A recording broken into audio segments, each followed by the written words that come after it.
Votre journal de la fin de journée, c'est Europe Soir. Laurent Bazin. L'invité d'Europe Soir, c'est Yvette Roudy. Bonsoir. Bonsoir, monsieur. Et merci d'être avec nous en cette journée des droits des femmes. Je rappelle que vous avez été la première ministre des droits de la femme. On disait droits de la femme à l'époque. Et l'auteur de la loi qui porte votre nom, la loi Roudy de 83 pour l'égalité salariale. C'était il y a 35 ans. J'imagine que vous avez suivi l'actualité de près, Yvette Roudy, sur ce sujet. Hier, le Premier ministre a annoncé des sanctions pour les entreprises qui ne respectent pas l'égalité des salaires. On sait que c'est le cas en France. Il y a entre 10 et 25% de différence de salaire selon la manière dont on calcule. Sanctions donc à partir de 2022. Est-ce que vous dites enfin on y est ? Non, pas du tout. Je constate malheureusement que nous n'y sommes pas du tout.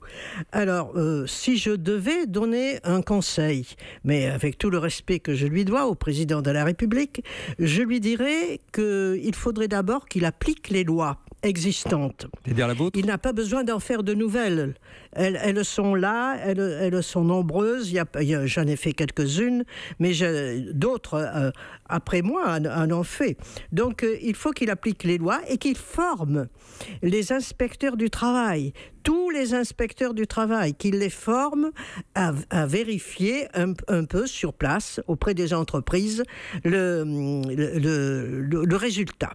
Et, ce qui va être le cas en partie, Yvette Roudy, c'est ce qu'annonce le Premier ministre en tout cas, de donner aux inspecteurs du travail mission d'aller chercher précisément les inégalités de salaire entre hommes et femmes. Oui, mais il faut qu'ils les forment d'abord. Il faut d'abord qu'ils connaissent les lois. Il faut d'abord qu'ils connaissent les lois existantes. C'est extraordinaire ce que vous êtes en train de dire. Vous êtes en train de nous dire, en fait, les inspecteurs du travail ne connaissent pas la loi. Oui, c'est vrai. J'avais vérifié ça à une certaine époque et je m'étais aperçu qu'ils ne connaissaient pas les lois. Enfin, ceux auxquels je m'étais adressé ne connaissaient pas les lois. Alors, il faut les former, il faut leur faire connaître les lois et il faut leur donner des instructions et il faut ensuite qu'ils communiquent les entreprises qui ont été condamnées. On aimerait recevoir, les associations aimeraient recevoir les entreprises qui ont été condamnées, de façon à ce que nous puissions agir de notre côté. Parce qu'il y a de nombreuses associations qui existent, qui sont prêtes à travailler. Et je voudrais dire aussi au président de la République qu'il devrait nommer un ministère à part entière, parce que nous n'avons qu'un secrétariat d'État. Un secrétariat d'État aujourd'hui, oui.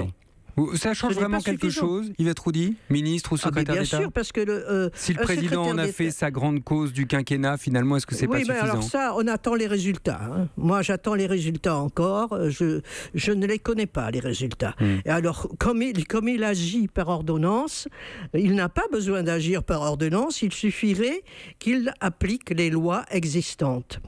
Et qu'il demande à... Vous êtes, par exemple, pour des sanctions immédiates ? Pour les entreprises qui ne respectent pas l'égalité salariale ? C'était prévu tout ça. Tout ça était prévu. C'est extraordinaire parce que ce que vous nous dites, je rappelle pour ceux qui nous rejoignent en route que votre loi a 35 ans. C'est une loi de 83. Donc en 35 ans, on est en train de répéter régulièrement les mêmes choses, de refaire des lois, alors qu'en vérité, vous me dites tout est dans ma loi, il suffit de l'appliquer. Et on ne l'applique pas. Non seulement ma loi, mais les lois qui ont suivi. Après, je n'ai pas été la seule à faire des lois. Comment vous l'expliquez ? Parce que vos propres amis, Yvette Roudy, les socialistes, ont été au pouvoir 20 ans sur les 35 années dont on parle. Oui, c'est vrai. Je ne sais pas ce qu'ils ont fait, mais moi, je ne suis pas dans le Parti socialiste. Alors, je ne sais pas ce qu'ils font. Plus. Vous ne l'expliquez pas, donc. Qu'est-ce que vous pensez de Marlène Schiappa ? Je crois que son premier geste a été de venir vous voir. Elle vous a demandé des conseils. Elle est sympathique et je lui ai recommandé de demander à avoir un ministère à part entière. Et ce qu'elle n'a pas fait, à l'évidence, alors je pense qu'elle devrait demander un ministère à part entière. Elle n'a peut-être pas votre tempérament, elle n'a peut-être pas votre caractère. Mais non, un ministère à part entière siège autour de la table du Conseil des ministres toutes les semaines. Et le secrétariat d'État ne siège que lorsque son sujet est inscrit à l'ordre du jour. Yvette Roudy, je vous rappelle une chose. On vous avait surnommée l'emmerdeuse. Oui, c'est vrai. Je crois que vous en êtes assez fière. Est-ce qu'il faut des emmerdeuses pour faire avancer ce combat-là ? Ben, si vous voulez, malheureusement, ce n'est que quand on harcèle un petit peu les responsables que l'on obtient des résultats. Oui. Donc, il faut être emmerdeur, c'est vrai, c'est vrai. Et il faut continuer, vous ne lâchez rien. Je peux vous demander votre âge, Yvette Roudy ? Ah ben, je vais avoir 89 ans bientôt. Ouais. Et vous ne lâchez rien ?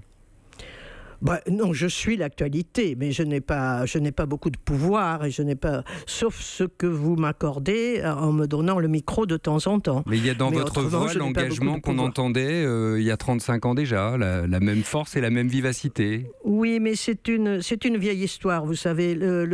Les droits des femmes procèdent par à-coups. Alors de temps en temps ils avancent, de temps en temps ils reculent. En ce moment, ils reculeraient plus tôt.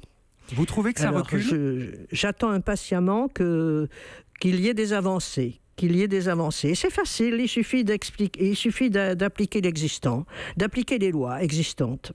Merci Yvette Roudy d'avoir été avec nous. Et de nous communiquer les entreprises qui ont été condamnées. C'est ça, vous voulez qu'on communique les entreprises qui se font prendre en flagrant délit de disproportion salariale entre hommes et femmes. C'est votre demande pour ce 8 mars. Merci d'avoir été avec nous ce soir.